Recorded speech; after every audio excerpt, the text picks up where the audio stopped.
चांभारवाडी जनार्दन नगर येथे भव्य दिव्य अखंड हरिनाम सप्ताह. चांभारवाडी जनार्दन नगर, तालुका कन्नड, जिल्हा संभाजीनगर.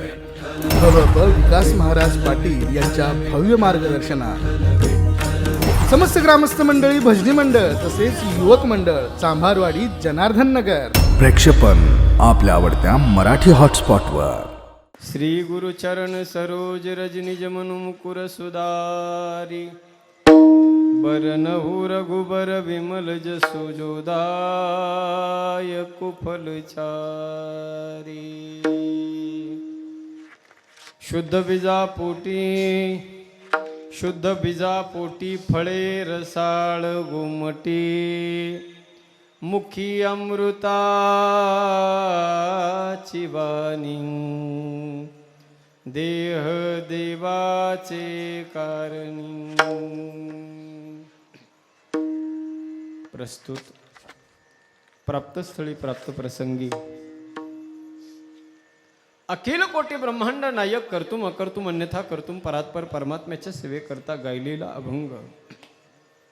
महान भगवत भक्त वैराग्याचे मूर्तिमंत पुतळे देहोनिवासी ज्ञानेश प्रिय श्रीमंत संत जगद्गुरु तुकोबाराय महाराजांचा अत्यंत सुंदर गोड असा 4 चरणाचा अभंग असून प्रस्तुत अभंगाच्या माध्यमातून श्री तुकोबाराय पारमार्थिक कार्य कारण भाव संबंध प्रतिपादित करतायत.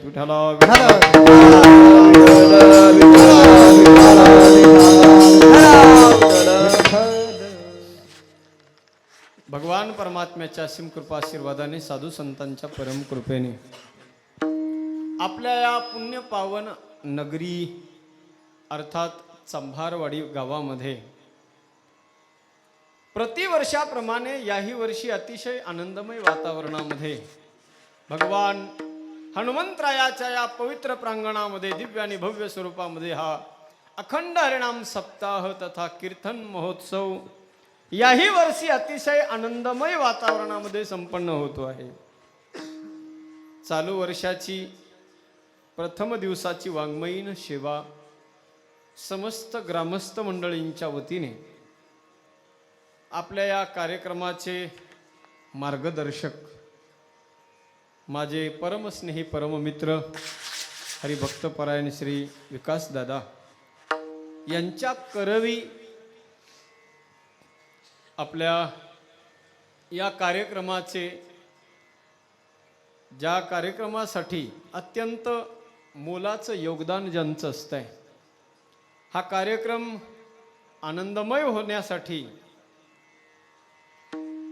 जे सर्वतोपरी मेहनत करतात असे आपल्या गावातीलच असणारे ज्यांच्या करवी ही सेवा माझ्यापर्यंत पोहोचली, आदरणीय श्री रावते नाना आपणासही वंदन.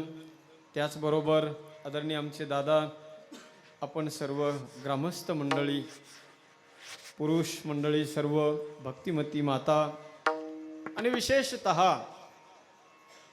पहिल्या दिवसाची कीर्तन सेवा असूनही जागराच्या कीर्तनासारखा माहोल आहे, हे विशेष आहे.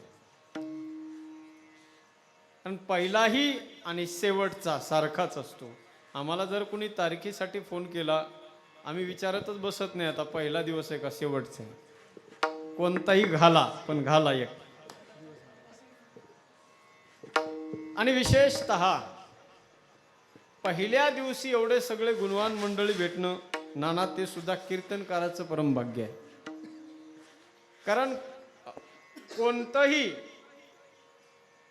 सप्ताह कुठलाही असू द्या आणि कोणताही असू द्या, कोणताही कार्यक्रम पहिल्या दिवशी शक्यतो जरा लेटच होत असतात. कारण विचारायला गेलं की गावकरी आणि कार्यकर्ते म्हणत असतात पहिला दिवस आहे. पण इथे मात्र तसं नाही. अत्यंत आनंदमय वातावरणामध्ये सर्व ग्रामस्थ मंडळी अगदी या कार्यक्रमाला भव्य आणि दिव्यता कशी प्राप्त होईल यासाठीच सगळेजण प्रयत्नशील असतात. आणि त्यासाठीच म्हणून चालू वर्षी महाराष्ट्रातील सर्व नामांकित गायनाचार्य, मृदंगाचार्य मंडळी या ठिकाणी बोलवलेले आहेत. त्यामध्ये ज्यांनी आत्ताच सुंदर गोड अशी चाल गायली, हरिभक्तपरायण संगीत विशारद परभणी जिल्ह्याची गान कोकिळा ज्यांना म्हणतात आमच्या हरिभक्त परायण श्री माऊली महाराज आपणासही वंदन. त्याचबरोबर आदरणीय हरिभक्त परायण संगीत विशारद अत्यंत गोड गायनाचे धनी असणारे ऋषिकेश महाराज आपणासही वंदन. पलीकडे उत्कृष्ट कीर्तनकार युवा कीर्तनकाराच्या यादीमध्ये अग्रगण्य नाव ज्यांचं घेतलं जातं, गोड आवाज आणि गायन ज्यांचं आहे, श्यामकांतजी महाराज आपणासही वंदन. आमचे युवा कीर्तनकार छोटे हरिभक्त परायण श्री अभिषेकजी महाराज भवर आपणासही वंदन. त्याचबरोबर विनेकरी महाराज, इकडे सगळे आमचे परममित्र विठ्ठलजी महाराज चनगटे अण्णा यांच्या संस्थेतील सर्व विद्यार्थीगण आणि विशेषतः गोड अशी पखवाजाची साथ कीर्तनासाठी उभ्या महाराष्ट्रामध्ये वारकरी संप्रदायामध्ये आता पखवाजाच्या क्षेत्रामध्ये अग्रगण्य नाव जर ऐकायला कोणाचं भेटत असेल तर एकच नाव भेटते, ते म्हणजे पठाडे बंधू. म्हणजे कोण लहान आणि कोण मोठा वयाने सोडा, पण कलेने आणि गुणाने जर विचार केला तर दोन्ही सारखेच आहेत, भरत महाराज आणि शत्रुघ्न महाराज. म्हणून एकदा या सगळ्या गुणवानांसाठी जोरदार टाळ्या वाजवायच्यात आपण. आणि आज आपल्या सगळ्यांचं परम भाग्य आहे, आमच्या विकास दादांचे श्री गुरु आज आवर्जून या ठिकाणी विराजमान आहेत. पहिल्याच दिवशी संतांची उपस्थिती, कथा असेल, कीर्तन असेल, नाम सप्ताह असेल, संतांची उपस्थिती म्हणजे आपल्या त्या कार्याचा गौरव वाढवणारी असते. ज्यांची तारीख खाली नसते कीर्तनाशिवाय, महाराष्ट्रातील एक गणमान्य भागवताचार्यांपैकी एक असलेलं व्यक्तिमत्व माझे परम मित्र आदरणीय श्री विष्णुकांतजी महाराज शास्त्री आपणासही वंदन. एकदा जोरदार शास्त्रींच्या टाळ्याच्या कडकडाटात स्वागत करायचे. आणि सुंदर गोड अशी साऊंड सिस्टम आमचे ताहेरपूरचे महाराजजी आपणासही वंदन. आणि या कीर्तनाचं लाईव्ह टेलिकास्ट करणारे आमचे अरविंद दादा शिंदे, मराठी हॉटस्पॉट गजर कीर्तनाचा वारकरी कीर्तनकार, विश्व अनेक चॅनल यूट्यूबचे ज्यांच्या करवी चालतात. आज सप्ताह संपल्यानंतर कीर्तन माणसं विसरून जातात, कोण कीर्तनकार होते, काय होते हे काही ध्यानात राहत नाही. पण या यूट्यूबच्या माध्यमातून शेतात जरी गेलं, बांधावर जरी बसलं तरी आपलं बसल्या बसल्या हातात मोबाईल घेतला, चांभारवाडीचा सप्ताह नाव टाकलं की लगे मराठी हॉटस्पॉटवरती सगळे कीर्तन येतात. हां, आणि विशेषतः आज आवर्जून ज्यांची उपस्थिती आहे, मृदंग वादक अत्यंत गोड मृदंगाचार्य गजाननजी महाराज कदम आपणासही वंदन करतो. पुनश्च एकदा आपल्या सगळ्यांच्या चरणी मनोभावे वंदन करून कीर्तन सेवेकडे वळतो. विठ्ठला विठ्ठला.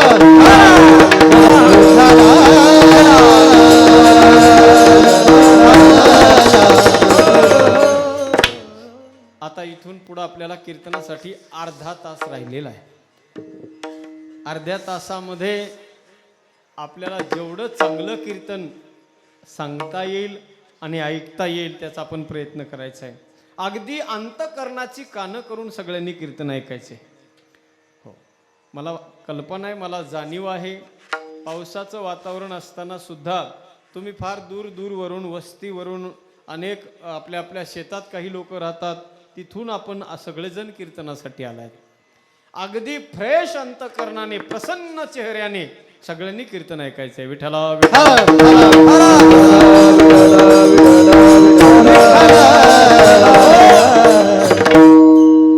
अभंग जगद्गुरु तुकोबारायांचा अत्यंत सुंदर गोड असा अभंग आहे सज्जन हो. या अभंगाच्या माध्यमातून जगद्गुरु तुकोबाराय पारमार्थिक कार्य कारण भाव संबंध सांगतायत. पारमार्थिक कार्य कारण भाव संबंध म्हणजे नेमकं काय? आता लक्ष द्या. कार्यकारण भाव हा जो शब्द आहे हा वेदांतातला शब्द आहे. बहुधा अपरिचित असलेला शब्द आहे, आपण कधीच न ऐकलेला शब्द आहे. पण तरी देखील सज्जन हो, आपल्याला या दोन शब्द जरी आपल्याला कळाले तर मला वाटतं आपलं सगळं कीर्तन आपल्याला कळल्याशिवाय राहणार नाही. फक्त एवढेच दोन शब्द कळून घ्यायचेत आपल्याला. एक आहे कार्य आणि दुसरं आहे कारण. हे दोन गोष्टी आपल्याला कळल्यानं सज्जन हो. तुकोबाराय या अभंगातून पारमार्थिक कार्य कारण सांगतायत.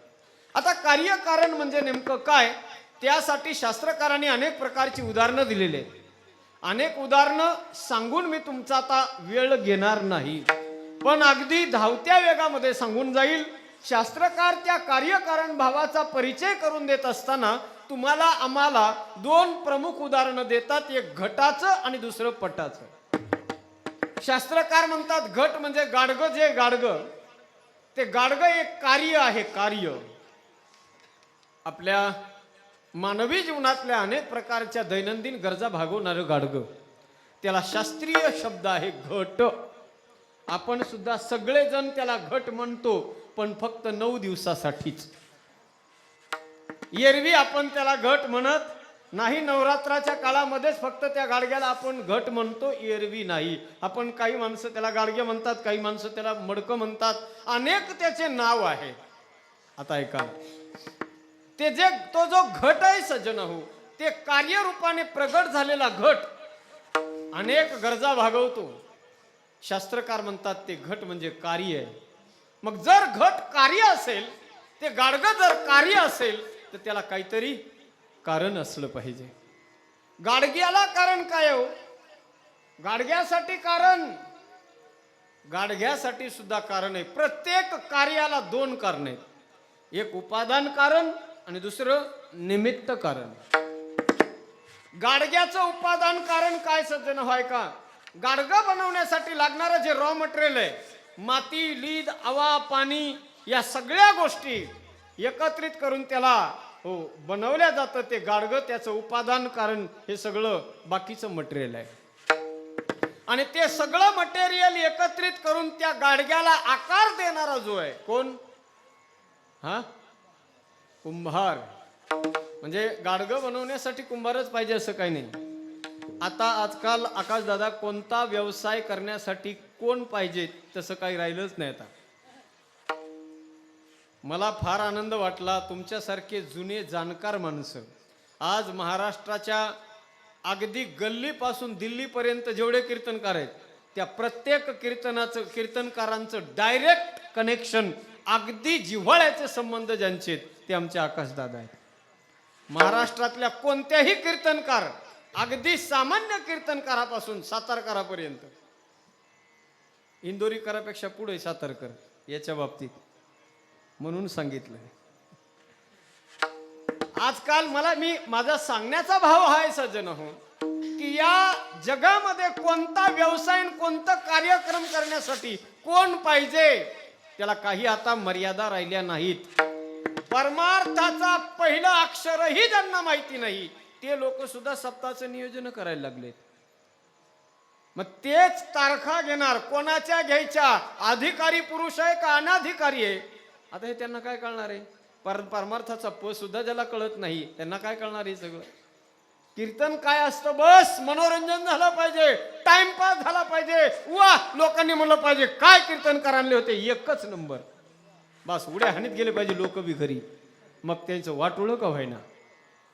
अरे कुठंतरी आपण आपली घरदारं सोडून इथं येतो ना, तर इथं आल्यानंतर आमच्या मुखातून मोटिवेशनल आपल्या जीवनामध्ये सज्जन हो एक तरी असं वाक्य आपल्या हृदयापर्यंत पोहोचावं, एक तरी वाक्य, ज्या वाक्यामुळे आपलं जीवन घडलं पाहिजे. नाहीतर चांभारवाडी ग्रामस्थांकडे खूप पैसे झालेत म्हणून ते उधळण करतायत असं नाही. आणि आमचाही तोच हेतू असावा सज्जन हो, पवित्र हेतू. सिर्फ हंगामा खड़ा करना मेरा मकसद नहीं है, सिर्फ हंगामा खड़ा करना मेरा मकसद नहीं है, मेरी कोशिश है कि ये सूरत बदलनी चाहिए.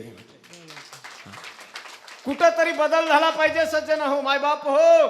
परमार्थ आपल्या हृदयापर्यंत पोहोचला पाहिजे. लोकांना आजही सांगावं लागतंय, आज 450 वर्षापासून सप्ताहाची परंपरा चालू आहे. आजही सांगावं लागतंय काही काही लोकांना चपला काढून कीर्तनात बसावं लागतंय म्हणून. जर मला सांगा, एक जुनी म्हण आहे, माफी मागून बोलेल, वरमाय जशी असते ना तसं वराड वागत असते. हा, हे तुम्हाला सांगायची गरज नाही. म्हणून लक्षात ठेवा, आम्ही धर्मगुरू आहोत. आम्ही या धर्मगादीवर उभं राहून जर आम्ही बोलत असलो तर आम्हाला त्याची जबाबदारी असली पाहिजे. बेजबाबदार वक्ते या नारदाच्या गादीवर येता कामा नयेत. मला खरं सांगा, प्रामाणिकपणाने मी बऱ्याच दिवसापासून या गोष्टीवर रिसर्च करतोय की संस्कृतचे श्लोक पाठ करणं सोपं का विनोद पाठ करणं सोपं आहे? काय आकाश भाऊ सांगा बरं. विनोद, अरे चालता चालता माणसं विनोद, मोबाईल मध्ये कित्येक विनोद येत आहेत. ऍप्स असे ढिगाऱ्याने पडलेले आहेत त्याचे.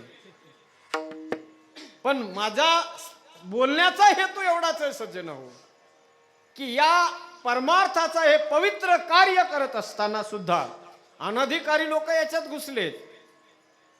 लोकांची मानसिकता, लोकांची दिशाभूल करण्याचा प्रयत्न केला जातोय समाजामध्ये.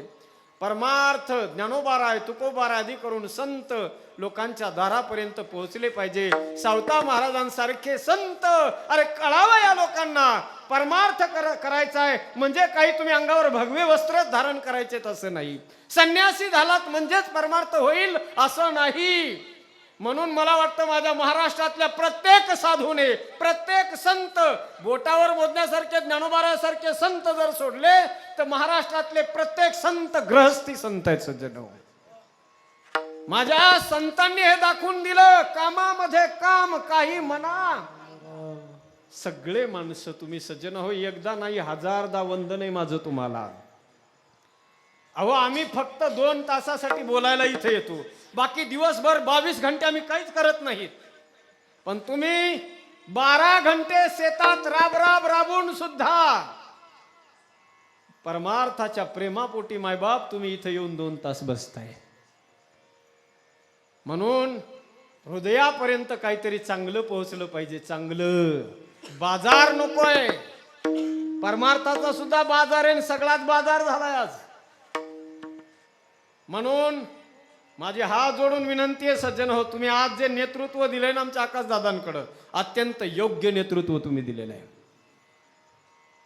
कारण हे सामान्य व्यक्तिमत्व नाही. यांना जाण आहे त्या गोष्टींची. या गादीवर कुणाला नाहीच. कसा वक्ता पाहिजे, कोण पाहिजे.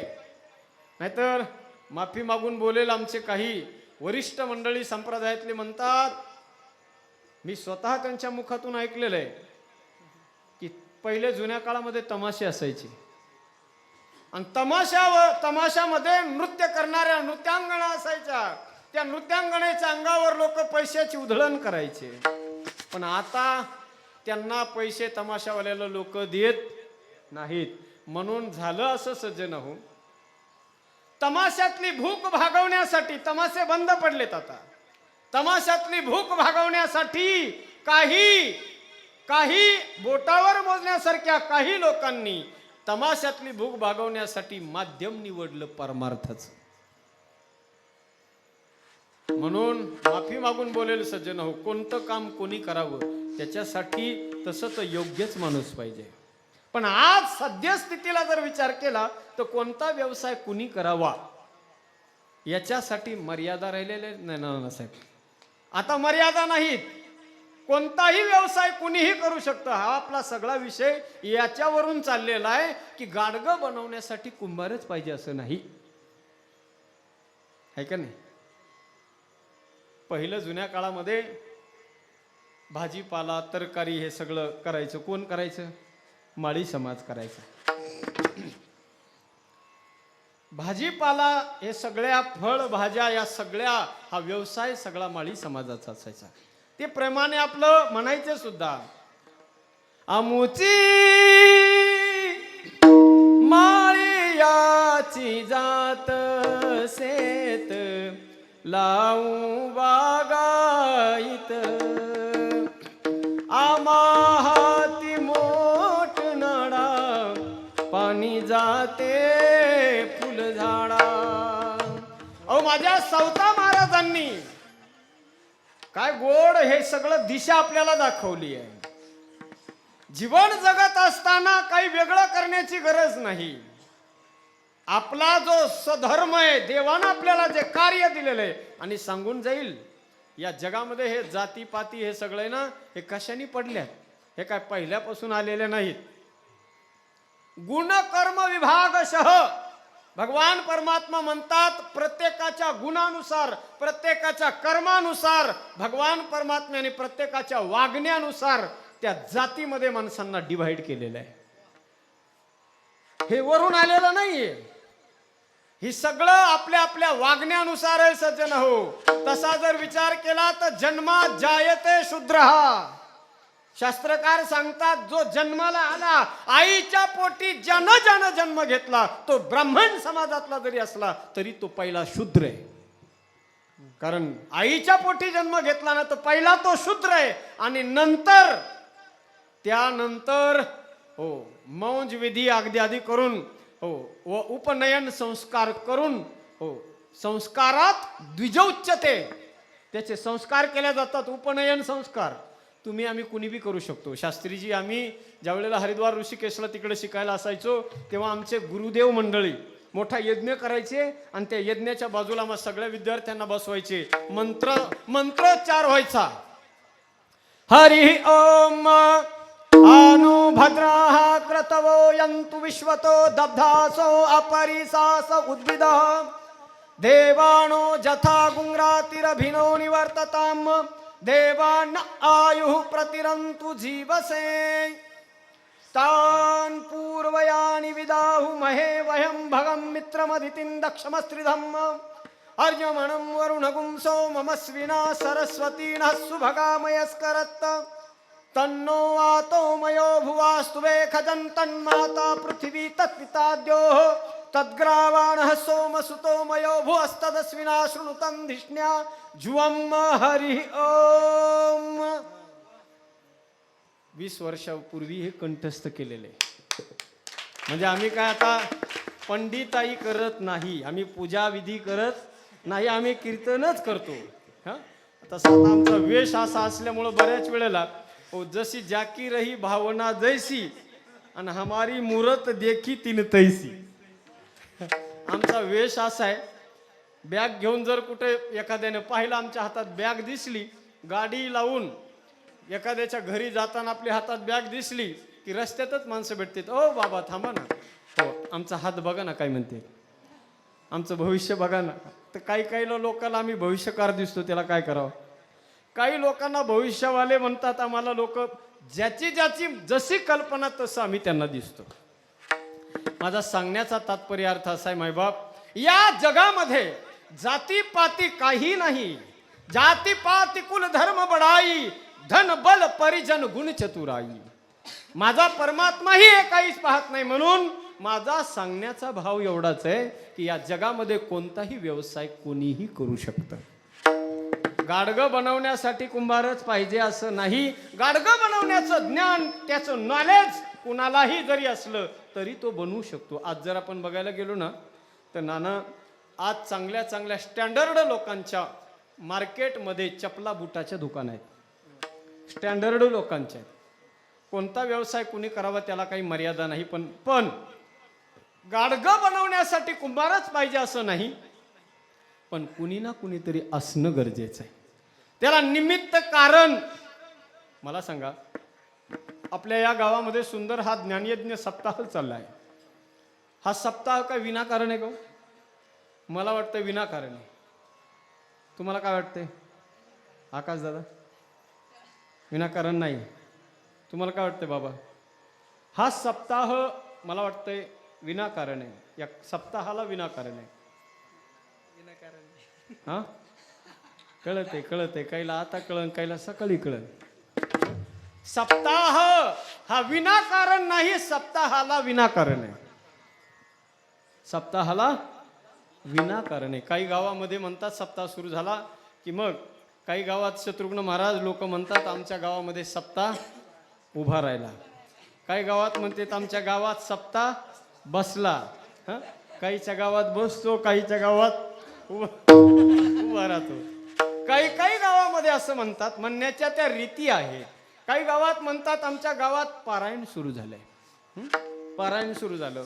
काही गावात म्हणतात आमच्या गावात सप्ताह सुरू झाला, पण खरा शब्द आहे, काही काही लोक म्हणतात आमच्या गावात आज विना उभा राहिलाय.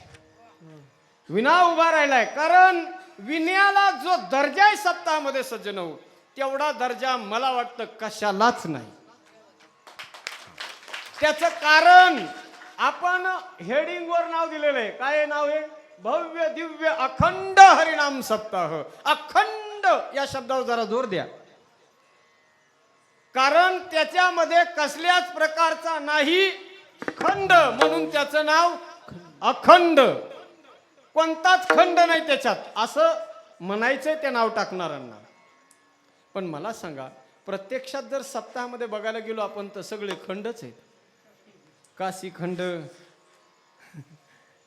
किती खंड आहेत बघा. सकाळी काकडा झाला की खंड पडला, पुन्हा विष्णू सहस्त्रनाम खंड पडला, पुन्हा ज्ञानेश्वरी पारायण खंड पडला, पुन्हा गाथा भजन खंड पडला, मध्ये दुपारी पुन्हा रामायण भागवत खंड पडला, तिसरा पारच्या वेळेला पुन्हा हरिपाठ खंड पडला, संध्याकाळी कीर्तन पडलाच खंड, पुन्हा संगीत भजन असलं तर पडलाच खंड, त्याच्यानंतर पुन्हा जागर पडलाच खंड. म्हणजे हे गॅप देऊनच हे सगळे कार्यक्रम. अखंड काहीच नाही याच्यात. अखंड जर सप्ताहामध्ये काय असेल तर तो फक्त विनाय विना. विनयावरचं भजन हे अखंड केलं जातं सज्जन हो. म्हणून हा जो सप्ताह आहे, या सप्ताहाला विनाकारण आहे. विना जर नसेल तर त्या सप्त्याला किंमत नाही. म्हणून सज्जन हो, पण बऱ्याच वेळेला माझी विनंती, आता मला माहित नाही दादा कुठले गावातलेच आहेत का, हा, बऱ्याच गावामध्ये ज्या गावातले ग्रामस्थ मंडळी स्वतः विना घेत असतील ना, माझं एकदा नाही त्यांना हजारदा वंदन आहे बघा. नाहीतर जसं गायनाचार्य मृदंगाचार्य मंडळींना बाहेरून बोलावं लागतं, बऱ्याच वेळेला जवळजवळ 99% गावामध्ये विनेकरी सुद्धा आकाशदादा बाहेरूनच बोलावे लागतात. गावकरी मंडळी म्हणतात किती पैसे लागते घेऊन जा आमच्याकडून, पण हे असलं काय कुटाने आम्हाला सांगू नका. म्हणजे हे माणसाला कुटाने वाटतात. खरं सांगू मायबाप, हा 7 दिवसाचा सप्ताह म्हणजे आपलं जीवन बदलवणार आहे. जीवन परमात्मा म्हणतो कि तुम मेरे लिए 9 दिन देना, मैं तुम्हारे लिए 9 जीवन दे दूंगा. 9 दिवस जर आपण दिले ना देवासाठी, तर परमात्मा 9 जीवन आपल्याला देतो सज्जन हो. म्हणून माझ्या तरुणांना सुद्धा विनंती, बरेचसे तरुण मंडळी तिकडे कट्ट्यावट्ट्यावर बसलेले आहेत, खूप दूर आहेत, तुम्ही आउट ऑफ कव्हरेज एरिया, तुम्ही नेटवर्क मध्ये या, वर्क होऊ द्या. तुम्ही वर्किंग करत नाहीत सध्या, कारण आउट ऑफ कव्हरेज मध्ये येते. अवरेजच भेटणार नाही तुम्हाला कव्हरेजच्या बाहेर गेलो. जोपर्यंत कव्हरेज मध्ये नाही तोपर्यंत ॲव्हरेज नाही. तरुणांची गरज आहे. आज कीर्तनकाराच्या समोर बसून हे छोटे छोटे मुलं बसलेत सज्जन. पण गंमत अशी आहे, बऱ्याच वेळेला असंही होत आहे, काही काही गावामध्ये तरुण कीर्तनाला काय येत नाहीत, तर मग त्या तरुणांची शिकायत असते. असे कीर्तनकार मंडळी गावामध्ये बोलवल्या जातात. पुन्हा तिथंच येत आहे बरं का, असे कीर्तनकार मंडळी गावात बोलवल्या जातात. ते कीर्तनकार महाराज एकच कीर्तन 10 वर्ष सांगतात. ते गावकऱ्याचे सुद्धा पाठ झालेले असतात. ते पुढचं काय म्हणते ते तिथूनच सांगते बसल्या बसल्या.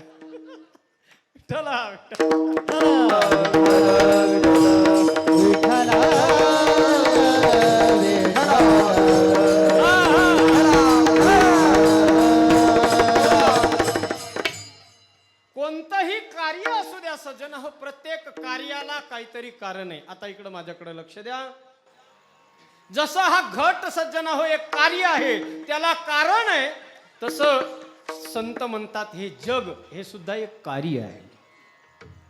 तुमच्या आमच्या डोळ्यानं दिसणारं जे जग आहे मायबाप, हे सगळं जग हे सुद्धा एक कार्य आहे. कार्य, मग जग जर कार्य असेल तर जगाला सुद्धा काहीतरी कारण आहे, कुणीतरी कारण आहे. या जगाला बनवण्यासाठी कुणीतरी कारणीभूत आहे. ऑटोमॅटिक हे जग तयार झालेलं नाही सज्जन हो. हे सुंदर नजारे, हे सुंदर जग आपल्या डोळ्यानं आपण पाहतो, हे काय ऑटोमॅटिक झालं का? ऑटोमॅटिक काहीच होत नाही सज्जन हो. मी नेहमी सांगत असतो, जरा लक्ष द्या माझ्या तरुणांनो, लक्ष द्या. एकदा एका शाळेमध्ये गुरुजी मुलांना शिकवत होते, सायन्सचे टीचर होते. मुलांना सांगू लागले, अरे मुलांनो, कोण म्हणतं या जगाची निर्मिती देवानं केली? अरे कसला देव, कुठला देव? देव नाही, धर्म नाही, काही नाही या जगामध्ये. हे सगळं खोटं आहे. हे लोकांची फसवणूक करण्यासाठी हे केलेले षडयंत्र आहे. अरे कोण म्हणतं या जगात देवाने या जगाची निर्मिती केली? हे जग तर ऑटोमॅटिक झालंय. शब्द वापरतात नॅचरली, निसर्गतः हे जग निर्माण झालेलं आहे. गुरुजी सांगत होते, सज्जन हो, मुलं ऐकत होते. त्यातला एक मुलगा होता त्या वर्गामध्ये, वारकरी घराण्यामध्ये जन्माला आलेला. त्याला मात्र ते सहन झालं नाही, शत्रुघ्न महाराज. त्याला ते सहन झालं नाही. त्याला असं वाटत होतं, आता काय करूया मास्तराला आणि काय नाही. कारण नको नको त्या प्रकारचा तोंड सुख त्या मास्तरानं घेतलं होतं. त्या मुलाला एवढा राग आला त्या गुरुजीचा, सज्जन हो. दुसऱ्या दिवशी मात्र सकाळी सकाळी शाळा उघडल्याबरोबर तो मुलगा सगळ्यात पहिल्या वर्गामध्ये येऊन बसला. वर्गात आला, सज्जन होऊन आल्याबरोबर वर्गातला फळा होता, त्या फळ्यावर त्याने सुंदर चित्र काढलं गणपती बाप्पाचं. आपल्या बेंचवर मुलगा येऊन बसला. थोड्या वेळाने मुलं आले आणि आपल्या बेंचवर येऊन बसले पोरांनो. तेवढ्यात मास्तराची एंट्री त्या वर्गावर झाली. त्या गुरुजीने आतमध्ये एंट्री मारत असताना पाय आतमध्ये ठेवल्याबरोबर समोर पाहतात तर त्या फळ्यावर सुंदर चित्र दिसत आहे. एवढं सुंदर चित्र होतं, एवढं सुंदर चित्र की पाहणाऱ्याला असं वाटावं की साक्षात गणपती बाप्पाच त्या फळ्यावर येऊन बसलेत की काय. एवढं सुंदर चित्र काढलेलं ते पाहिलं आणि पाहिल्यानंतर त्या गुरुजीच्या मुखातून शब्द निघाले, ओ काय रे सुंदर चित्र काढलंय, किती सुंदर चित्र काढलंय, कुणीला काढलंय हे चित्र? प्रत्येक मुलाला विचारलं गुरुजींनी. प्रत्येक मुलगा म्हणायचा, गुरुजी चित्र मी काढलंच नाही. ज्या मुलानं चित्र काढलं होतं त्याला विचारलं, बाळा तू चित्र काढलंस का? बाळा म्हणला, गुरुजी मी पण नाही काढलं. अरे चित्र जर हे कुणीच काढलं नाही ते काय मनाने तयार झालं का? ऑटोमॅटिक तयार झालं का या फळ्यावर? त्या बाळाला राग आलेला होता मास्तराचा. काही काही माणसं असतात, काही काही मुलं असतात ना सज्जन, फार विचित्र असतात. जसं त्या छोट्या छोट्या मुलांच्या मनावर जसं बाळकडू तुम्ही घालाल ना, तसं तसं. म्हणून एक वाक्य पहा संस्कृत मध्ये, पूर्व संस्कार उत्तर संस्काराला कारणीभूत ठरत असतात. म्हणजे लहानपणी बालपणी जे संस्कार तुम्ही द्याल ना मुलांवर, तेच संस्कार, ते संस्कार म्हणजे त्या मुलाच्या भविष्याचं आणि त्याच्या आयुष्याचं फाउंडेशन आहे. लहानपणीचे संस्कार, त्याच्यापेक्षा तुम्ही वेगळं काहीच करू शकत नाहीत. लहानपणी जे तुमच्या माइंड वरती सेट केलेलं आहे त्यानुसारच तुम्ही चालत राहणार आहेत आयुष्यभर. आज आम्ही परमार्थाच्या क्षेत्रात आलो, एज्युकेटेड वेल क्वालिफाईड असताना सुद्धा आम्ही या परमार्थाच्या क्षेत्रात आलो. त्याचं कारण आमच्या बाल मनावरच, बाळकडूच आम्हाला परमार्थाचं मिळालं घरापासूनच. जसे संस्कार घरी असतील तसे तसे मुलं बनत असतात. त्या मुलाला ते सहन झालं नाही. तो बाळ्या म्हणला, गुरुजी चित्र मी काढलं नाही, पण चित्र कसं काढलं गेलं हे मी सांगू शकतो. कसं काय काढलं सांग बरं, कुणी काढलं बाळ्या, कसं तयार झालं? बाळ्या उठला आणि सांगू लागला, मास्तर तुमच्या समोरचा टेबल, त्या टेबलवर जे रंगीबेरंगी खडू ठेवलेले आहेत ना मास्तर, त्यातला माझ्या समोर मी एकटाच या वर्गामध्ये होतो. सगळ्यात अगोदर मीच आलेलो होतो. त्या तुमच्या समोरच्या टेबलवरचे जे रंगीबेरंगी खडू आहेत त्यातला एक एक खडू ऑटोमॅटिक उठायचा, हवेत जायचा, वर फळ्यावर जायचा, चित्र तयार करायचं आणि पुन्हा टेबलवर येऊन बसायचा. एक एक खडू जायचा, चित्र तयार करायचा, टेबलवर येऊन बसायचा. आणि मी पाहत होतो. पाहता पाहता हे चित्र एका क्षणात तयार झालं. मास्तराची तळपायाची आग मस्तकाला गेली. मास्तर रागावले त्या बाळ्यावर, अरे बाळ्या मूर्खस का? असा टेबलवरचा खडू ऑटोमॅटिक फळ्यावर, बोर्डावर जाऊन चित्र तयार करत असतो का? कुणीतरी त्याला हातात घेतला असेल ना, कुणीतरी त्याला आकार दिला असेल ना. बाळ्याने हात जोडल्याने सांगितलं, मास्तर मूर्ख मी नाही, खऱ्या अर्थाने मूर्ख तुम्ही आहात. हे तुमच्या प्रश्नाचं उत्तर आहे मास्तर. काल तुम्ही खूप म्हणत होता ना या जगाची निर्मिती ऑटोमॅटिक झाली, हे सुंदर जग ऑटोमॅटिक झालं म्हणून सांगत होतात ना मास्तर. नको नको त्या प्रकारचं तोंड सुख घेतलं आमच्या देवाविषयी, नको नको ती अर्वाच्य भाषा तुम्ही वापरली ना मास्तर. अहो मास्तर जरा विचार करा, कुठं हे सगळं जग? या जगात आशिया खंड, आशिया खंडात भारत देश, भारत देशात महाराष्ट्र, महाराष्ट्रात आपला जिल्हा, जिल्ह्यात तालुका, तालुक्यात गाव, गावातली शाळा, शाळेतला हा वर्ग, वर्गातला हा 2x2चा फळा आहे मास्तर. अहो मास्तर, जर या 2x2च्या फळ्यावर चित्र काढण्यासाठी हातात खडू घेऊन त्याला कोणीतरी आकार देणारा पाहिजे, तर या सुंदर जगाची निर्मिती करण्यासाठी कुणी नको का? तुम्ही म्हणता ऑटोमॅटिक झालं. हे जग ऑटोमॅटिक होऊ शकत नाही. माझे संत म्हणतात या जगाचा निर्माता परमात्मा आहे. एकी एकटाची म्हणून या रे, केली निर्माण 14 भुवने. एकी एकटाची केली निर्माण 14 भुवने. गगन मेघ चंद्र सूर्य तारका महाभूते भौतिके भिन्ने भिन्ने हो. साला खाली हा माया सूत्रधारी, ऐसा लागे हा माया सूत्रधारी, ऐसा लाखली हा माया सूत्रधारी, ऐसा लाखली हा माया सूत्रधारी, ऐसा लाखली हा माया सूत्रधारी, ऐसा लाखली हा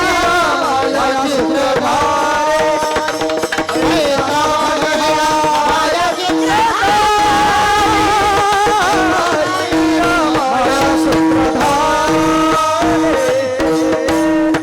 माया एकल्याने कंठ्याची म्हणून येईन, केली निर्माण 14 भुवने. त्या परमात्म्याने या 14 भुवनाची निर्मिती केली सज्जन हो. 14 भुवन एकपती होई, भूत द्रोह तिष्ठई नाही सोयी. सबंध जगाच्या निर्माता जर कोण असेल, या जगाला बनवण्यासाठी कारण जर कोण असेल, तर तो परमात्मा आहे.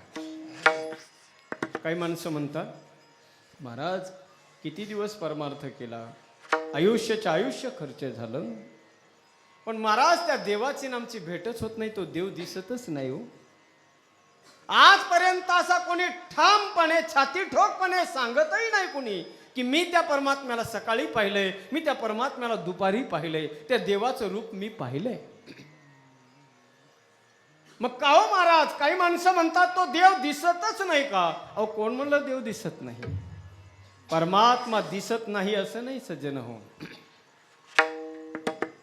तो परमात्मा सगळीकडे आहे. विठ्ठल जळी स्थळी भरला, विठ्ठलावराई उरला, आदिव्या दृष्टीने पाहिला. विठ्ठल विठ्ठल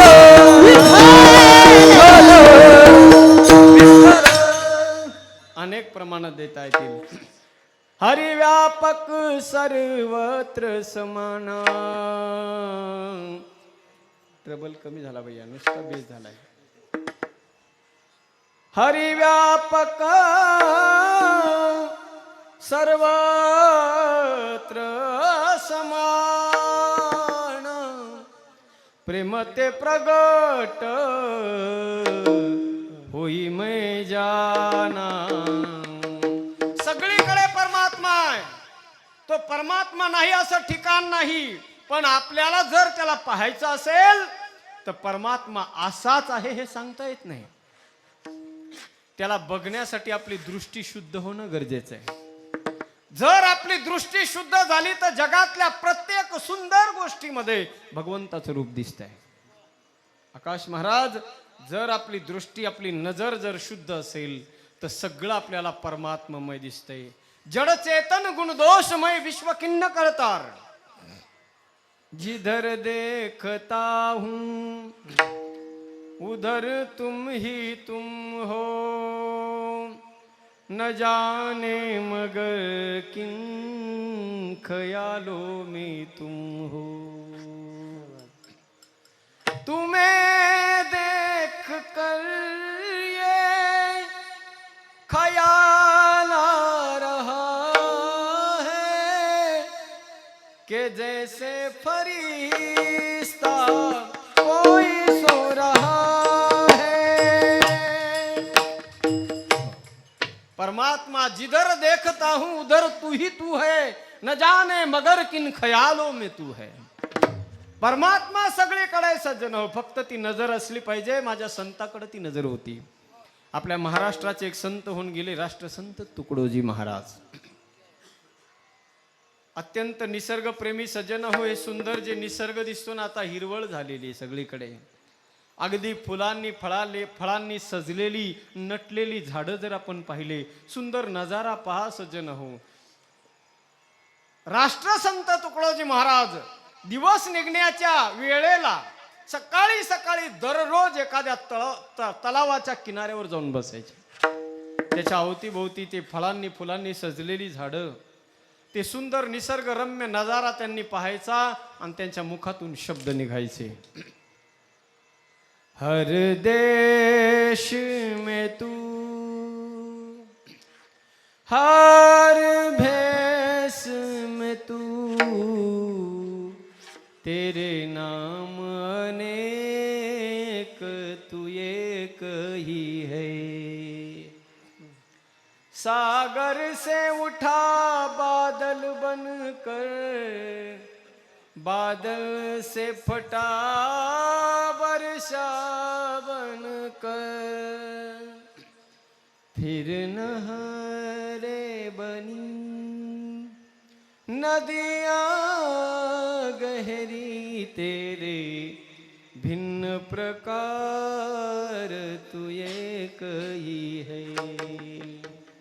हर देश में तू, हर वेश में तू, तेरे रंग अनेक तू एक ही है. परमात्मा एकच आहे मायबाप. हे सगळे सुंदर नजाऱ्याच्या परमात्म्याचे रूप आहे. देव नटला नाना परिवारी, सुरेला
जरी की पगड़ी बांधे सुंदर हाथों वाला, जरी की पगड़ी बांधे सुंदर हाथों वाला, कितना सुंदर बाके बिहारी, कितना लागे प्यारा, कितना सुंदर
गजरी की पगड़ी बांधे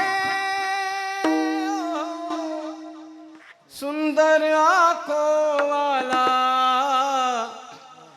कितना सुंदर बांके बिहारी, कितना लागे प्यारा। भगवंताचं रूप अत्यंत सुंदर आहे. ज्यानं बनवलेलं जग जर एवढं सुंदर आहे ना माय बाप, तुम्ही विचार करा, कधी एखाद्या वेळेला सुंदर निसर्गाचं सौंदर्य पहा, त्या फुलाचा रंग बघा, काय सुंदरता आहे त्या फुलांची. अहो जमीन एकच आहे, एकाच जमिनीमध्ये अनेक प्रकारचे बी जर आपण टाकले, त्याच्यातून निघणारे जे झाड आहेत त्याला लागणाऱ्या फळाचा काहींची चव तुरट आहे, काहीची आंबट आहे, काहीची गोड आहे, हो काहीची तिखट आहे. माती तीच आहे, पाणी तेच आहे, खात बी आपण तेच टाकतो, पण त्याच्यामध्ये ही चव भरणारा, चव निर्माण करणारा कोण आहे? यानंतर याचा विचार केल्यानंतर मग त्या परमात्म्याचं अस्तित्व कळायला लागतं. सज्जन हो, आपली नजर शुद्ध होणं गरजेचं आहे. लक्ष देऊन ऐका सगळ्यांनी. एक आपल्या या भारतमध्ये एक महात्मा होऊन गेले, अत्यंत पोहोचलेला महात्मा सज्जन हो. नाव होतं त्यांचं स्वामी रामतीर्थ. मी नेहमी सांगत असतो, लक्ष देऊन ऐका. भारत पाकिस्तानची फाळणी झाली नव्हती त्यावेळेला पाकिस्तान मधलं असलेलं लाहोर शहर, त्या लाहोरची युनिव्हर्सिटी, त्या युनिव्हर्सिटीमध्ये प्रोफेसर म्हणून ड्युटी करणारे नाव होतं त्यांचं प्रोफेसर तीर्थराम. सर्व्हिस करत होते सज्जन हो. एक दिवस अध्यात्माचा संग झाला आणि जीवनाचा खरा अर्थ कळाला. त्याच क्षणी सर्व्हिसला लात मारली, ड्युटीला अंगावर भगवी कपडे परिधान केले, संन्यासी झाले आणि जंगलामध्ये कुटिया बनून राहू लागले. अत्यंत कमी दिवसामध्ये, अत्यल्प दिवसामध्ये नजर शुद्ध झाली सज्जन हो. परमार्थ करण्यासाठी 80 वर्षाचंच व्हावं लागतं असं नाही, किंवा 100 वर्षापर्यंत जगावं लागतं आणि मगच परमार्थ कळतो असं नाही. कमी वयात, कमी दिवसातही परमार्थाला जाणता येते. अत्यंत अल्प दिवसामध्ये नजर शुद्ध झाली, समान दृष्टी झाली, सगळीकडे परमात्म्याचं रूप दिसायला लागलं. महात्मा संन्यासी सज्जन हो, पण तो महात्मा, त्याला एक गजब असा एक छंद जडला. तो छंद ऐकून तुमचे कान टवकारल्याशिवाय राहणार नाही. तो महात्मा दररोज तमाशा बघायला जायचा. कोण? संन्यासी महात्मा, साधू. तमाशामध्ये नृत्य करणाऱ्या नृत्यांगणेचं नृत्य त्यानं तासनतास बघत बसावं. एक दिवस त्या महात्म्याच्या मनामध्ये अशी इच्छा निर्माण झाली, म्हणला आज मात्र प्रत्यक्षात मी त्या स्त्रीला भेटणार आहे. तिचा शो समाप्त झाला. महात्मा गेटवर येऊन उभा राहिला. तेवढ्यात तिकडून ती आली. जशी ती आली, महात्म्याच्या समोर येऊन उभी राहिली.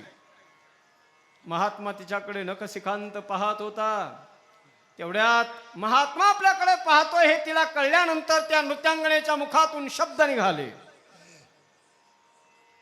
नृत्यांगना त्या महात्म्याकडे पाहून म्हणते, ओ महात्मा जी, अरे आप जैसे साधु को, आप जैसे सन्यासी को किसी पराई नारी की ओर टकटकी लगाए देखना अच्छा नहीं लगता. आप साधु हो, आप सन्यासी हो, आपको आपकी गरिमा में रहना चाहिए. किसी की पराई नारी की ओर टकटकी लगाए देखना साधु को उचित नहीं लगता है. और आपको पता भी है, अरे महात्मा जी, सुंदर शरीर को देखने की सजा क्या है पता है आपको? अरे जो भी सुंदर शरीर की ओर देखते हैं वो आईने में अपना सर कलम देखते हैं. महात्म्याने फार सुंदर उत्तर दिलं.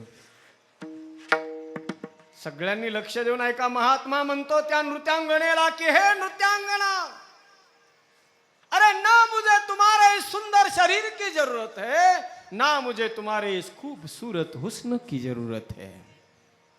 मैं तो तुम्हारी ओर टकटकी लगाए हुए इसीलिए देख रहा हूं कि तुम्हारा इतना ये सुंदर शरीर, तुम्हारा इतना सुंदर स्वरूप जिसने बनाया है वो बनाने वाला मेरा परमात्मा कितना सुंदर होगा। तुम्हें जिसने बनाया है वो बनाने वाला मेरा गोविंद कितना सुंदर होगा। तुझ में रब दिखता है यारा, मैं क्या करूं। तुझ्यामध्ये मला देवाचं रूप दिसतंय, भगवंताचं रूप दिसायला लागलं। ऐका मायबाप, आपल्याला माणसामध्ये देव दिसत नाही। नजर बदलणं परमार्थ याच्यासाठीच आहे। आपल्या जीवनातले आपसातले वैरभाव, आपल्या जीवन जगत असताना परमात्म्याने आपल्याला आनंदासाठी पाठवलंय, आनंदाची देवाणघेवाण करण्यासाठी माझ्या भगवंताने पाठवलंय। म्हणून प्रत्येकानं जीवनामध्ये एकच करावं, आनंद या जीवनाचा सुगंधा परी दरवळावा, सुगंध परी दरवळावा।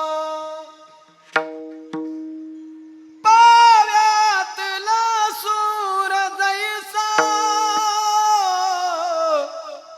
ओठातून ओघळावा, आनंद या जीवनाचा सुगंध परी दरवळावा। सुगंधासारखं सुगंधित, चंदनासारखं सुगंधित माणसाचं जीवन आणि माणसाचं आयुष्य व्हावं। खऱ्या जीवनाचा खरा अर्थ तेव्हाच येतोय मायबाप। म्हणून या जगाकडे पाहत असताना सगळीकडे भगवंताचं रूप दिसावं, ती दृष्टी संतांच्या जीवनामध्ये आलेली असते। सगळीकडे हे सगळं जग माझ्या परमात्म्यानंच बनवलेलं आहे, त्याच्याशिवाय काहीच होत नाही। वृक्षाचेही पान हाले ज्याची सत्ता, चले हे शरीर कोणाची चले हे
गतिर्भर्ता प्रभु साक्षी निवास शरणं सुहृद प्रभव प्रलय स्थानम निदानम बीजमव्ययम।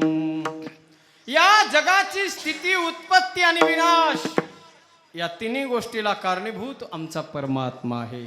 म्हणून सज्जना हो, जग हे कार्य आहे आणि जगाला बनवण्यासाठी कारण परमात्मा आहे। आता इथपर्यंत आपण आलेलो आहेत, सगळ्यांनी लक्ष द्या। हे सगळं जगत कार्य आहे आणि त्याला कारणीभूत परमात्मा आहे। कोणतंच कार्य कारणा वाचून नाही, प्रत्येक जण आपण अनुभवतो। तुमच्या आमच्या सगळ्यांच्या प्रत्येकाच्या जीवनामध्ये सज्जन हो, रोज जीवन बदलत असताना दिसतंय। थाप चाट टाकायची, जब से दुनिया बनी है तब से रोज बदलती है, आज है कल है जहां फिर वो आगे चलती है। देख के अदला बदली को, देख के अदला बदली को आहे क्यों भरता है। मानव तू परिवर्तन से काहे को डरता है। ईश्वर जो कुछ करता है अच्छा ही करता है। मानव तू परिवर्तन से काहे को डरता है। सुख दुख दोनों आते जाते सबके जीवन में, पतझड़ और बहारों दोनों जैसे गुलशन में। चढ़ता है तूफान कभी चढ़ता है तूफान कभी और कभी उतरता है। मानव तू परिवर्तन से काहे को डरता है। मानव तू परिवर्तन से काहे डरता है। मानव जो कुछ करता है अच्छा ही करता है। ईश्वर जो कुछ करता है अच्छा ही करता है। मानव तू परिवर्तन से डरता है। मानव तो परिवर्तन से काहे को डरता है। मानव तो परिवर्तन से काहे को डरता है।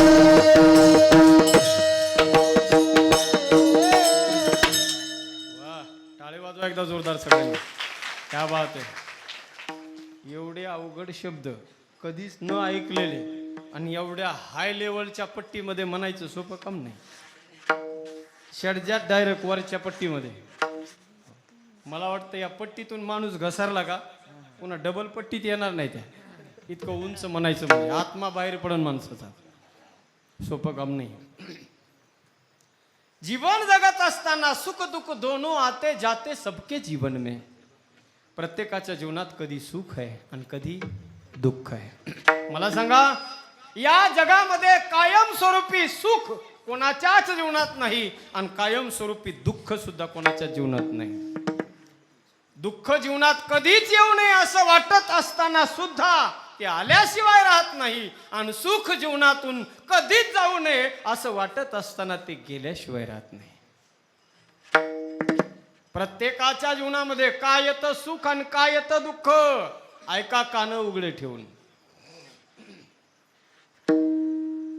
एक झोली में फूल भरे हैं, एक झोली में काटे रे, कोई कारण होगा हो. तेरे बस में कुछ भी नहीं ये तो बांटने वाला बांटे रे, कोई कारण होगा हो.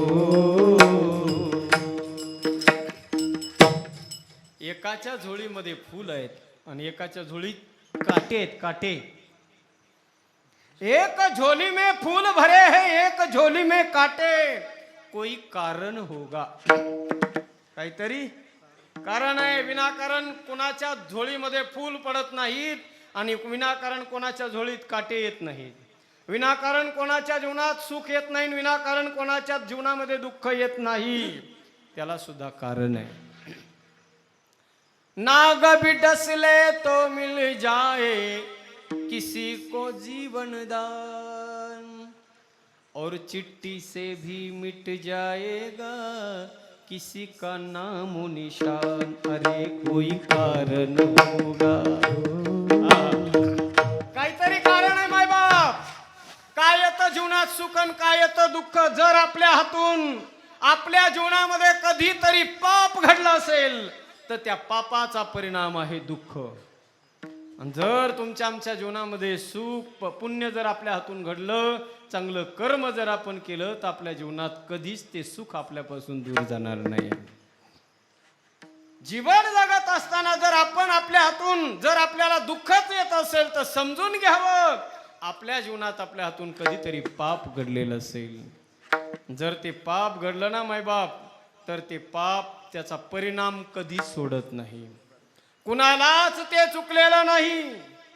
उत्तरायण लागेपर्यंत आचार्य भीष्मांना यावत आयुष्य उभं आयुष्य नैष्ठिक ब्रह्मचर्यत्वाचं पालन करून जगाचा जगन्नियंता भगवान कृष्ण परमात्मा सुद्धा ज्या पितामहाकडे पाहिल्यानंतर मायबाप माझ्या भगवंतानं सुद्धा ज्यांच्याकडे पाहून वंदन करावं ज्यांना असं व्यक्तिमत्व ज्या पितामहांचं होतं त्या भीष्म पितामहांना सुद्धा उत्तरायण लागेपर्यंत शरपंजरी पडावं लागलं.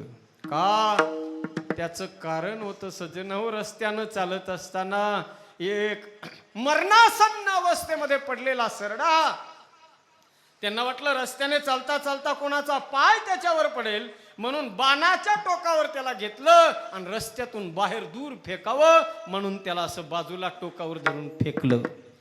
पण फेकल्याबरोबर तो सरडा एका कातड्यामध्ये जाऊन पडला आणि एक सूळ बाबळीच्या काट्यावरती तो सरडा जाऊन पडला आणि त्या काट्यावर त्या बाणासारख्या काट्यावरच त्या सरड्यानी प्राणांत त्याचा झाला.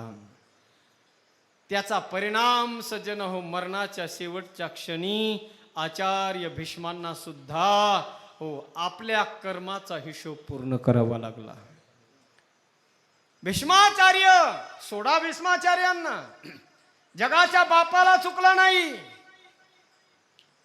जे जे कर्म झाले तेची भोगाले उपजले मेले ऐसे किती. कुणाला चुकलं नाही, देवाला चुकलं नाही, देवाच्या बापाला चुकलं नाही. कर्मे श्रीराम वनवासा गेला, कर्मे दशरथ वियोगे मेला, कर्मे रावण क्षयो पावला, वियोग घडला सीता देवी पर्यसी गवारा सादर, पर्यसी गवारा सादर. कर्मे श्रीराम वनवासा गेला, कर्मे दशरथ वियोगी मेला. जगाचा बाप जो होता त्याच्या बापाला सुद्धा कर्म चुकलं नाही. त्याला सुद्धा आपल्या पुत्राच्या वियोगाने तडफडून मरावं लागलं राजा दशरथाला. सज्जन हो रामकथा ऐकलेली माणूस आहेत आपण, फार बहुश्रुत आहात. अनेक थोरा मोठ्यांचं श्रवण केलेली आपण मंडळी आहात. राष्ट्रसंत जनार्दन महाराज स्वामीजी स्वामींसारख्याच्या या परिसरामध्ये राहणारे आपण पुण्यवान मंडळी आहात. भगवान घृष्णेश्वराच्या पायथ्याला राहणारी तुम्ही मंडळी आहात. जगाच्या बापाला सुद्धा चुकलं नाही सज्जन हो. राजा दशरथाची अंतिम काळ अंतिम घटिका जवळ आली होती. काही क्षणात राजा दशरथाच्या शरीरातून प्राणज्योत निघून जाणार अशी अवस्था होती आणि त्याच वेळेला राजा दशरथाचं मस्तक कौशल्याच्या मांडीवर आहे. प्राण निघून जाणार अशी वेळ होती सज्जन होऊन. तेवढ्यात राजा दशरथाला समोर पाहिल्याबरोबर एक चित्र दिसायला लागलं.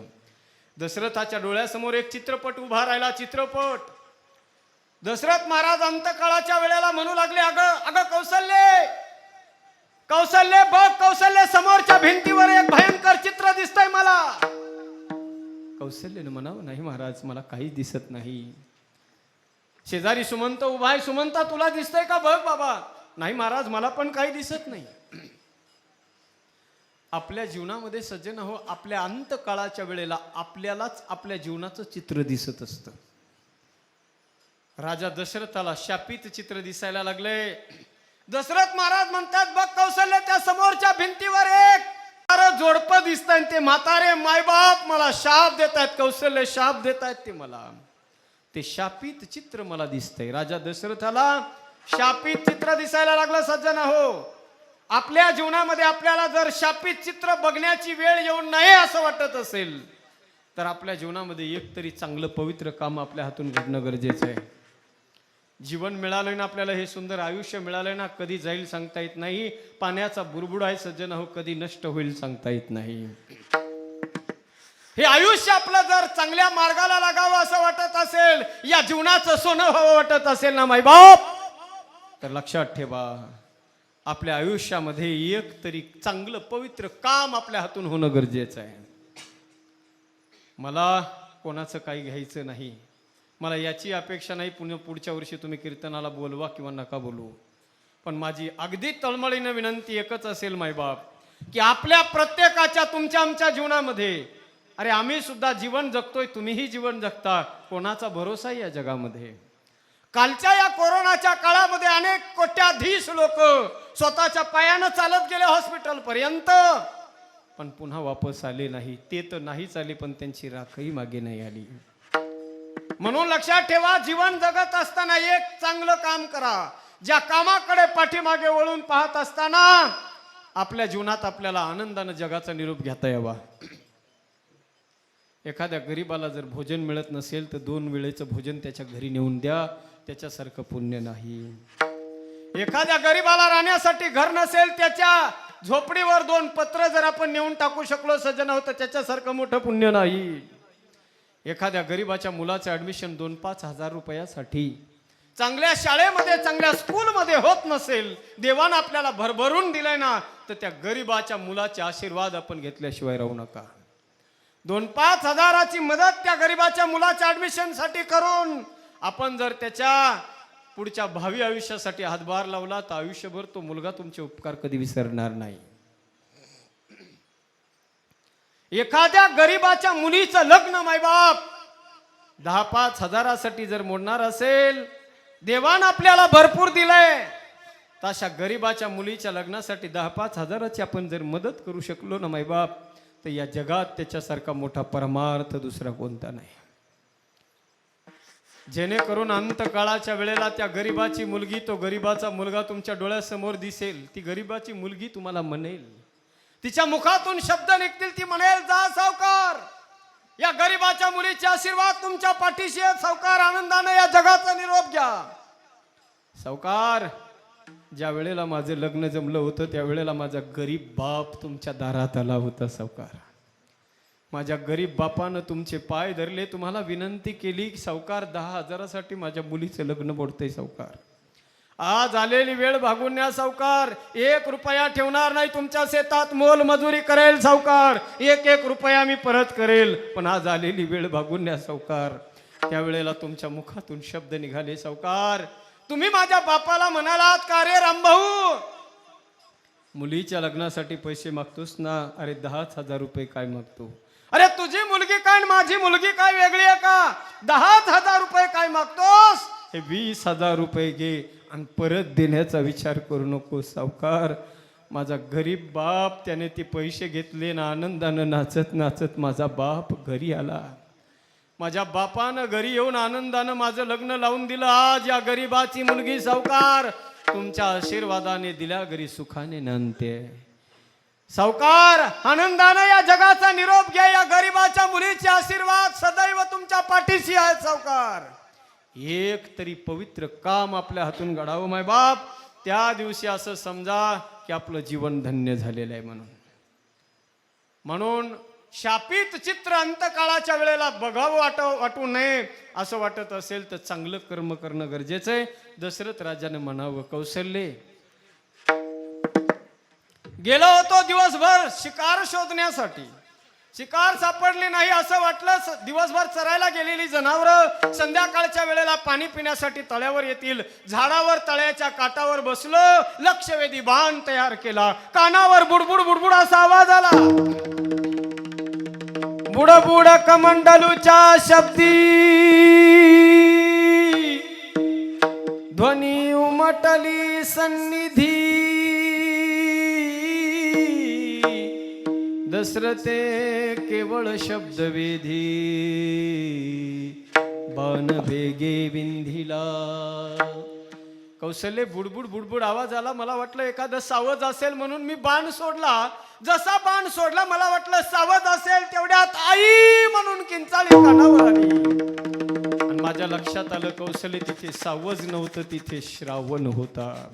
रक्ताच्या थारोळ्यात पडलेलं ते बाळ मला सगळी हकीकत त्याने सांगितली. महाराज मम म्हातारी माय बाप ताने तरू खाली असती बसले काळीज त्यांचे दाटून शोका वेगे येतील माझ्या मागे आहेत अंध ते दोन्ही दुर्वासा कोडून कोणी ही विनंती तुमच्या पायी मज माघारी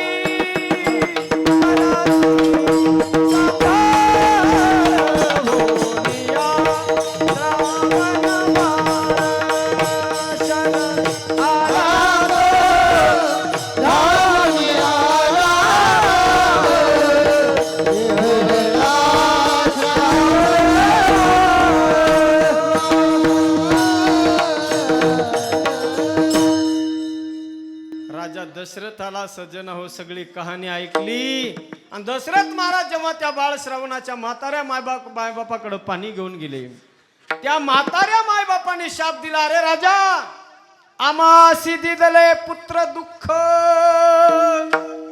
तुही पावसील पुत्र शोक अरे राजा आज जसं आम्हाला आमच्या पुत्राच्या वियोगाने तू तडफडवलंस तुझ्या जीवनात तुला 4 पुत्र होतील पण अंतकाळाच्या वेळेला एकही नसेल म्हणून लक्षात ठेवा मायबाप जीवनामध्ये त्या कर्मानं कोणाला सोडलेलं नाही कर्मे दशरथ वियोगे मेला कर्मे रावण क्षेव पावला वियोग घडला सीता देवी कर्म कर्म म्हणजे काय कर्म या शब्दाचा अर्थ आहे बीज ते बीज तुकोबाराय म्हणतात शुद्ध असावं पवित्र असावं जर ते बीज शुद्ध असलं तर काय होईल तुकोबाराय शुद्ध बीज पोटी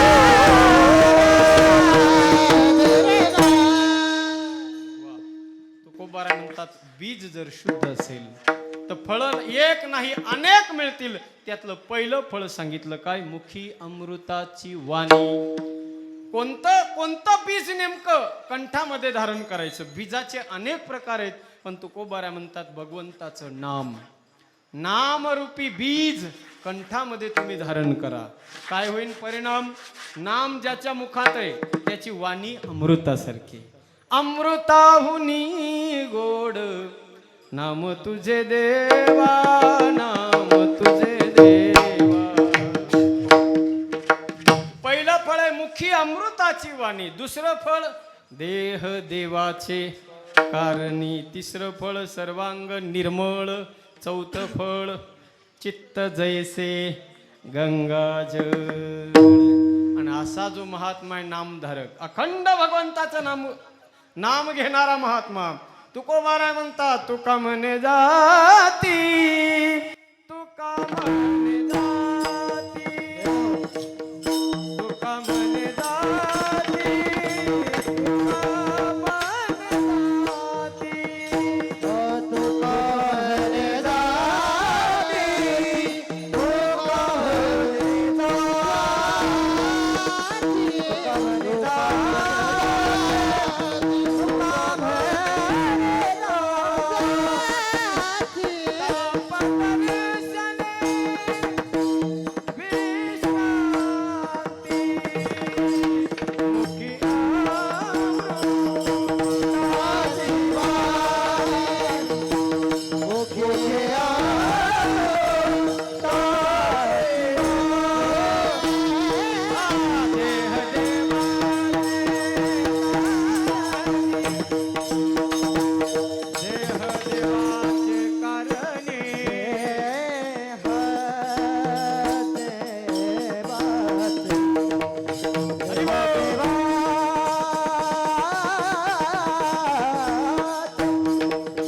अत्यंत सुंदर दिव्य आणि भव्य स्वरूपामध्ये अत्यंत गोड असं आयोजन नियोजन सगळ्या ग्रामस्थांनी केलंय. सगळ्यांसाठी परमात्म्याकडे एकच प्रार्थना करेल की तुम्हा सगळ्यांच्या जीवनामध्ये असाच भविष्यामध्ये उत्तरोत्तर हा सोहळा असाच वृद्धिंगत होत राहावा आणि हा परमार्थ तुम्हा सर्वांच्या जीवनामध्ये असाच वाढत राहावा एवढीच परमात्म्याकडे प्रार्थना करेल. अत्यंत गोड असं आयोजन, सुंदर मार्गदर्शन आमचे हरिभक्त परायण विकासजी महाराज, विकास बऱ्याच वेळेला असं झालं आहे ना, विकासजी महाराज हो, त्याचबरोबर रावते अण्णा. अगदी गावामध्ये पहा, कोणी एकल्याचा नव्हे हा खेळ म्हणून मेळविला. कार्यकर्ता होणं सोपं काम नसते. ज्याला पुढं होऊन करावं लागतं ना, त्याला सगळंच करावं लागते, सगळंच. पार महाराज कधी आले, त्यांना फोन लावण्यापासून त्यांना वाटं लावण्यापर्यंत सगळं अगदी फार कठीण काम असतंय. पण हे ज्यांच्या अंतःकरणात प्रेम आहे त्याला हे काहीच वाटत नाही, हे बी तेवढंच खरं आहे. म्हणून अत्यंत प्रेमापोटी आमचे रावते अण्णा असतील, आपण सर्व ग्रामस्थ मंडळी त्यांना अगदी ताकदीनं साथ देत आहेत. अशीच साथ तुमची त्यांना मिळो. तुमच्या सगळ्यांच्या आयुष्यात तुम्हाला जे जे हवे ते तुम्हाला मिळो आणि भाग्यवान शब्दाचा अर्थ तुमच्याकडे पाहून कळो एवढीच परमात्म्याकडे प्रार्थना करेल. आणि या ठिकाणी वाणीला विराम देण्यापूर्वी आदरणीय वंदनीय विष्णुकांतजी महाराज शास्त्रीजी, आपण खूप वेळातला वेळ काढून आपण आलात. सगळ्या ग्रामस्थांना आपल्या दर्शनाचा लाभ होणार आहे. एक बार शास्त्रीजींसाठी जोरदार टाळ्या वाजवायच्या आहेत. हो, पुनश्च एकदा सगळ्या गुणवान आमचे गायनाचार्य मंडळी, श्यामजी महाराज, ऋषिकेश महाराज, आमचे माऊली महाराज, आदरणीय शत्रुघ्न महाराज, हे सगळे मंडळी हे हिरे आहेत बघा, हिरे. फार आज जरा पहिला दिवस असल्यामुळे 10 वाजले जवळजवळ समजा, सगळं होता. पण उद्यापासून मात्र जरा लवकरच कीर्तन सुरू बी होईल आणि लवकरच संपल सुद्धा. म्हणजे काही टेन्शन मध्ये असं म्हणतील आजच 11:30 वाजले. हो, आता थोडा वेळ जर असंच लांबलं तर एखादं मध्येच उठून म्हणे आता वाजले की 12 आहे का नाही. मग 12 वाजायच्या आधीच आपला आटपून घेऊ. पुनश्च एकदा सगळ्यांना वंदन आणि वाणीला विराम. विठ्ठल जय जय. चांभारवाडी जनार्दन नगर येथे भव्य दिव्य अखंड हरिनाम सप्ताह. चांभारवाडी जनार्दन नगर, तालुका कन्नड, जिल्हा संभाजीनगर. भव विकास महाराज पाटील यांच्या भव्य मार्गदर्शनात समस्त ग्रामस्थ मंडळी, भजनी मंडळ तसेच युवक मंडळ चांभारवाडी जनार्दन नगर. प्रेक्षेपण आपल्या आवडत्या मराठी हॉटस्पॉटवर.